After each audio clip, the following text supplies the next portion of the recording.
business as usual. We went out and we sat down, we drank, and then we talk about the idea that well, life is too boring, and then we need to find a place where we can sit down and share ideas and chit chat and party out and this sort of crazy things. And then you did try to get out there and try to find a place. I think I remember at that point I was trying to look for a place so that we can hang out, and I mean eventually we bumped into Tai Kok Choi and get the place. We got into the rent and everything started. Back in the old days, studio of it was not quite studio of business. It was more like studio of academic, that we call it. Oh, it's too heavy, you know. Academics too heavy. I think back in the early days when we have a bunch of people. We have a bunch of people like a photographer, fresh graduate student from university, and us as well as architects or designer. I think at the very beginning, well, it didn't work out that way. We sat down and just talk about ideas and things that. And once a week, every Friday night from 9 o'clock onwards till like 1 or 2 in the morning, and it was routine thing. But then that's how everything started. The rent, yeah, it was bloody cheap. It was really cheap. I mean, it's still cheap now, but also on top of the rent, we like the place. I mean, if you look around the back, I mean, there used to be a building here. It was taken down just maybe 6 months ago. So Tai Kok Choi is changing. I mean, before all this tower came up, I mean, you can enjoy the harbor view quite nicely and perfectly. Yeah, we were sitting on top of Tai Kok Choi, feeling that we are actually, it's more like we are sitting on in the floor in IFC 2.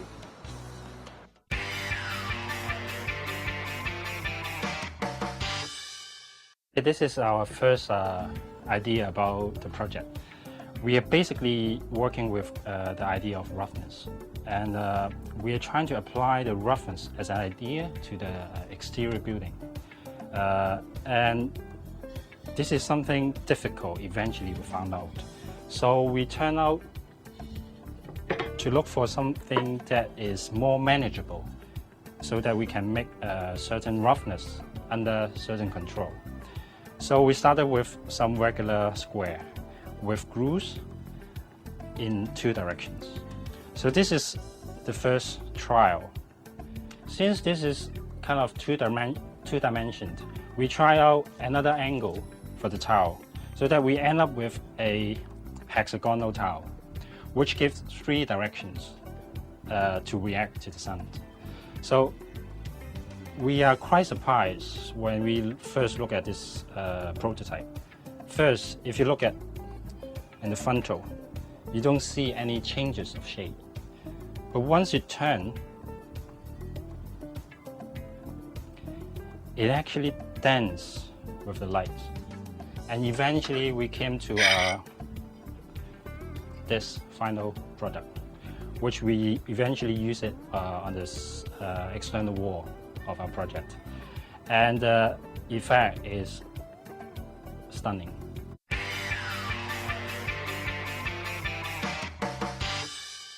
Basically, what we're doing is whenever we have a design assignment, we sit together and analyze things, something very pragmatic, something very factual, and we analyze them, we look at constraints, and we look at limitations, we look at potential and everything.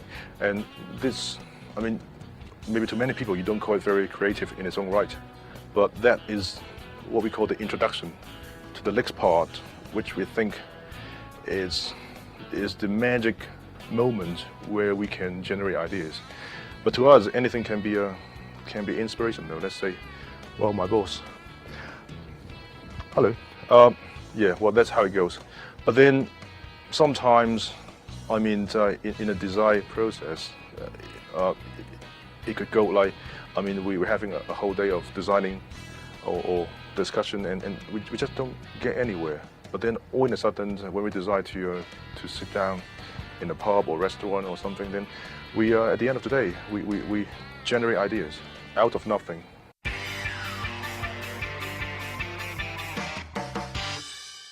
The area is called Valby. It's somewhere in Copenhagen, outskirts of Copenhagen. The brief is quite open, and they ask for an idea to actually revitalize an area is almost forgotten by the city as well as by the user around. Well, while Eddy did a lot of works in the study of the contextual relationship between the site in Valby and the things around it, and I was doing preliminarily a lot of research in the actual program that we later on incorporate to it. So at the end, I think it's something quite exciting. I think we generate certain concept which is all about connection. This is a place where heavy industry has certain factory based on it. And now the government actually trying to put in a lot of other energy so that after all this industry left the area, they can be reused and almost like regenerate certain energy around this area. And I think that's something that we really learned from this project. It's not just about design, it's the way how the organizer looked at this area. I mean, unlike what you're seeing these days in Hong Kong, which the government are trying to demolish everything and incorporate alienated programs to a zone which has been dominated by its existing program. Here, the government or the organizer is trying to play a lot of tribute to the already existing programs. So what we're trying to do here is not to throw things around, but, well, on the other way around, we're actually trying to incorporate everything, and at the same time, we really revitalize it. I think that's the whole idea about it.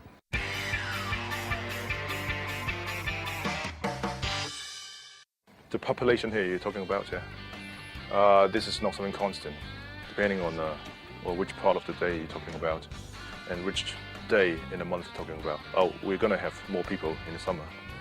And we have part-time, we have full-time, and people here you're talking about what you're seeing, the full-time.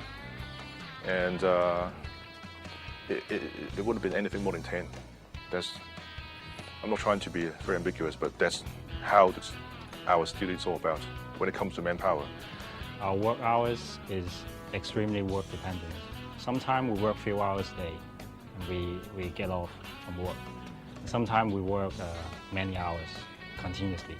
I think that is the reality of, well, if you like, a small office. And I think I enjoy this kind of flexibility at this moment. But when the studio has to grow in size as well as its maturity, I think that may change a little bit. But I think the whole idea is the attitude. We are relaxed, but at the same time very serious.